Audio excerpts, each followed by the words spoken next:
Кітап шоу 2024 Талдықорғандағы Сәкен Сейфуллин кітапханасында арнайы фестиваль өтті. Шара дүниежүзілік кітап және авторлық құқық күніне орайластырылды.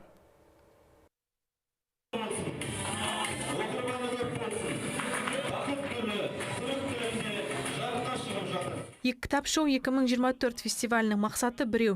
Өскелең ұрпақтың кітап оқуға деген қызығушылығын арттыру, кітапхана қорына келіп түскен жаңа туындыларды таныстыру, шығармалар авторларының ерекшеліктерін насихаттау. Кітап рухани мұра, ал рухани мұрада шекара болмайды, дейді мекеме директоры Самал Шаяхметова.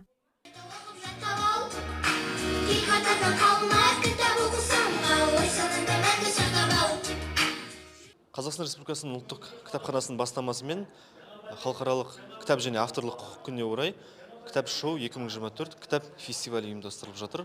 Бұл осы біздің облысымызда жыл сайын дәстүрлі түрде ұйымдастырылып келеді.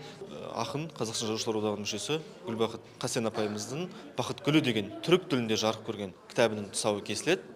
Бақыт гүлі белгілі ақын Қазақстан Жазушылар одағының мүшесі Гүлбақыт Қасеннің түрік тілінде жарық көрген кітабы осылай аталады.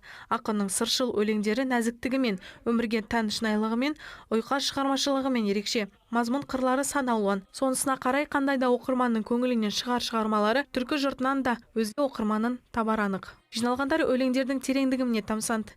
Ең жылы және шынайы құттықтауларын білдірді. Әсерлерімен бөлісті. Әбіш Кекілбаевтың кітап адам сақтайды, кітапхана адамзат сақтайды деген бір өрелі сөзі бар. Сол сөз бүкіл адамзатқа бір нұрын шашып тұрған секілді.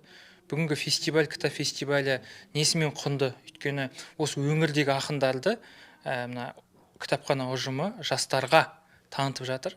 Әсіресе кітаптарын насихаттап, әртүрлі креативті шаралар ұйымдастырып, руханиятқа үлкен үлес қосып жатыр. Гүлбақыттың бүкіл жан дүниесін тербеп шыққан өлеңдерінің тәттісі осы кітапта өрнегін тапқан ғой. Сондықтан да туысқан түркі мемлекеттің тіліне аударылып жатыр. Ол жалғыз Гүлбақыттың емес, яғни жалғыз біздің облыстың емес, ол бүкіл қазақ әдебиетінің абыройы ағайындар. Оқу залында кейіпкерлерге арналған дефиле ұйымдастырылды. Сонымен қатар жас таланттар қазақ поэзиясының танымал шығармаларынан үзіндісін көрсетіп, өлеңдерін шырқады. Интеллектуалды викторина қатысушыларға әдеби жұмбақтар мен білім әлеміне енуге мүмкіндік беріп, іс-шараны кітап беттеріндегі шытырман оқиғаға айналдырды. Сонымен қатар қонақтар шахмат, дойбы, тоғызқұмалақ ойнап жарысты.